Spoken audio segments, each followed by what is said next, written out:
Yo, nakwento ko na dun sa draft analysis natin kung ano yung mga naging problema ng Euphoria dito sa laban na to kaya naging one-sided siya.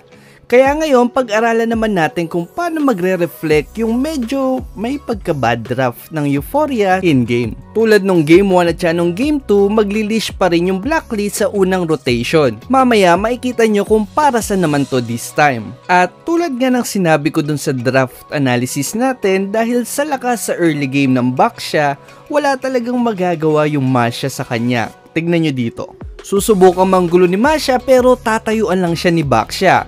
Pero ang dapat talaga nating i-take note dito ay yung next move ng Blacklist kasi tignan nyo, ite-take advantage nila ng sobra yung diniscuss nating kahinaan ng draft ng Euphoria. Una, sobrang bagal mag-clear ng jungle Julian, especially hindi pa to naka-jungle emblem. At pangalawa naman, sobrang baba ng early game presence ng mid lane nila kasi kailangan pang magpa-stack ni Cecil yun. Tapos si Masha naman, wala siyang threat na kayang ibigay kay Baxia. Kaya dito na magme-make sense yung mga maliliit na bagay na ginawa ng Blacklist. Nag-jungle emblem si Baxia para matulin niyang mapatay yung orange buff at para mas mapatulin pa nga to, nilish pa siya ni Bruno. Habang si Oh My Venus naman nagba-buy time lang kaya dinedelay niya yung Julian sa pagkuha ng purple nito. Matapang si Oh My Venus dito kasi kahit bumack up yung Sicilian, ano bang gagawin niyang pag level 1? Ang tanong ngayon, para saan tong ginagawa nila? Bakit ba kailangan mag-buy time ni Oh My Venus at bakit kailangan pang mag-leash ni Oheb? Para yan sa next move nila na para sa akin isa sa mga naging dahilan kung bakit sila nanalo dito. Tignan nyo, pagkapatay ng orange buff, si Wise himbis na kunin yung lava golem niya, nag-skill 1 kagad siya papunta sa lava golem ni Julian.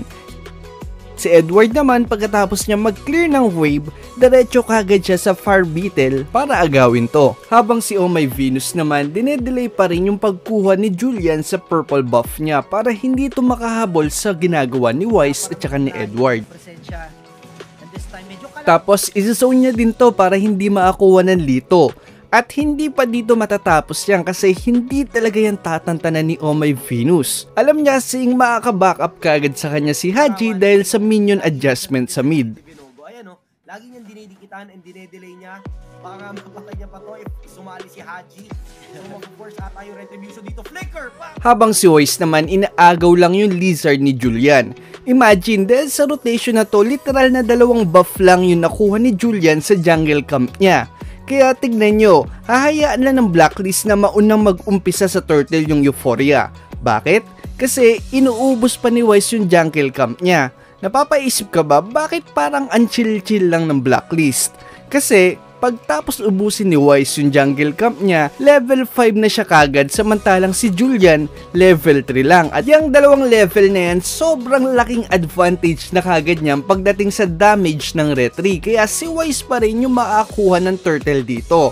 Tapos saka na mag-i-engage yung Blacklist.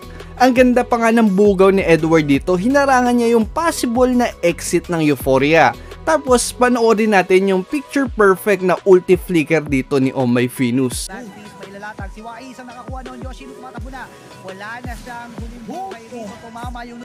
At dahil namatay si Julian dito, para makapitalize tong opportunity na to, tumakbo kagad si Wise papunta sa purple buff ni Julian. At hindi lang yon, dinamay niya na din yung lizard.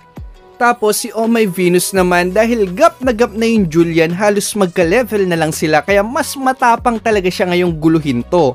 At hindi niya talaga to tatantanan. Makikita din natin dito yung dahilan kung bakit bagay na bagay si Baxia sa mga aggressive na roamer. Kasi tignan nyo, galing sa malayo makaka-backup kagad siya dito at mapapatay pa nila yung Julian. At para makapitalize ulit to, same process, aagawin naman nila ngayon yung fire beetle. Bakit ba ginagawa ni Wise to?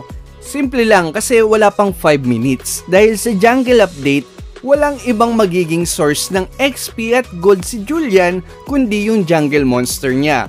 Kaya tignan nyo, pagdating ng second turtle, level 8 na si Wise, samantalang yung Julian, level 5 pa lang. Kaya hindi na magtatangka mag-contest yung Euphoria dito kasi luging-lugi sila sa retry. At dahil lalamang naman sa retry si Wise kaya si Oh My Venus, hindi natutulong sa jungle take. Ang gagawin niya na lang, itutuloy niya na lang yung panggugulo kay Julian kasi alam niyang magkasing level lang sila at hindi siya kayang i-burst nito.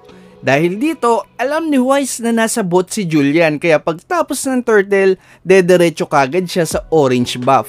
Pagtapos nito dahil sa early lead ng Blacklist, paulit-ulit lang na ganyan yung mangyayari. Lipat na tayo sa First Lord na hindi talaga makukontest ng Euphoria dahil sa laki ng level difference ni Baksha kay Julian. Ang ganda sana ng zone na gagawin dito ni Oh My Venus kaso hindi niya alam na nasa damo pala si Julian at dahil sa knock-up, makakancel nito yung Guardian's Bulwark ni Lolita kaya medyo mabeburst kagad siya dito. Makaka-flicker pa naman siya kaso ang ganda ng sniper ni Bea dito. At eto na yung miscalculation na inaabangan ng Euphoria kaya hindi sila magdadalawang isip lalo na't nahuli ni Julian yung Bruno. Tapos, ang ganda ng pagkaka-layer ng ulti ni Esme. Ang problema lang, napakagaling mag-zone ni Edward kasi tignan nyo, hinati niya sa dalawang parte yung clash kaya kahit nahuli yung Bruno, hindi to na-burst kasi walang nakapag-follow up dito. Ang ending pa ngayon dahil na-zone yung damage dealer ng Euphoria, mapapanish yung frontline nila. Napompyang espesyal mula dito kay Yoshino tapos ang Secretor, hindi na siya makakatakas doon. Heads! Dito, pinugutan literal ng ulo ng mga miyembro ng Black. Ito nga pala yung raffle natin today. Kung bago ka lang sa channel natin, namimigay ako ng epic skin, emote, name change card at saka starlight kada mag-upload ako ng video. Ang kailangan nyo lang gawin ay mag-subscribe, i-like tong video to at mag-share ka ng tips or experience mo na connected sa topic natin. Para to sa mga subscriber natin na nag-uumpisa pa lang at gusto pang matuto. Lahat ng comments dito ira-raffle ko sa susunod na video. Ito na muna yung raffle natin ngayon. Ang mapapanalunan mo ay